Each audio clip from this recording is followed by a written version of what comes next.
सोनू आणि मोनू ही दोन गोंडस मांजरांची पिल्लं एका जुन्या घराच्या कोपऱ्यात राहायची. सकाळी त्यांची आई त्यांना प्रेमाने चाटून म्हणाली, "मी आता शिकारीला जाते, तुम्ही इथेच सुरक्षित राहा." आणि ती निघून गेली. आई गेल्यावर सुरुवातीला सोनू आणि मोनू खूप शांत बसले, पण थोड्याच वेळात त्यांना कंटाळा आला. मोनू म्हणाला, "चल ना, काहीतरी खेळूया."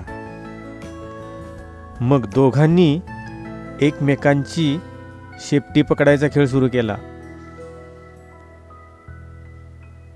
कधी ते उड्या मारत होते, तर कधी ते लपाछपी खेळत होते.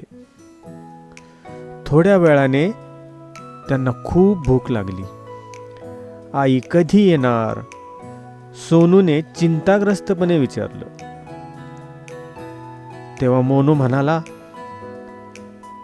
"धीर धर, आई येईलच. तोपर्यंत आपण धाडसी राहूया."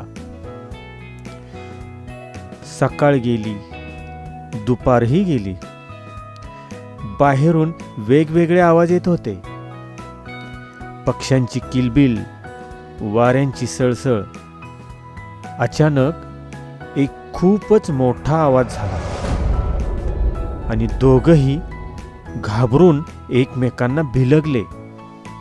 पण त्यांनी स्वतःलाच समजावलं, आपण किती धैर्यवान आहोत हे त्यांनी एकमेकांना सांगितलं. संध्याकाळ होत आली तशी त्यांची वाट पाहणं खूपच वाढत गेलं. डोळे दाराकडे लागले होते. आई कधी येणार, कधी येणार, कधीची वाट पाहत होते. आणि एवढ्यातच समोरून आई परत आली. तिच्या तोंडात खाऊ होतं.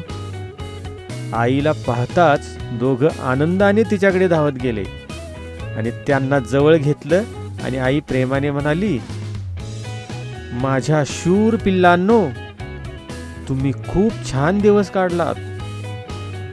त्या दिवशी सोनू आणि मोनूला एक गोष्ट मात्र नक्की समजली. आई नसली तरी धैर्य, प्रेम आणि एकमेकांची साथ असेल तर कोणताही दिवस सहज पार करता येतो, आणि तेही कुठल्याही अडचणीशिवाय. तुम्हाला ही गोष्ट कशी वाटली आम्हाला कमेंट करून नक्की सांगा.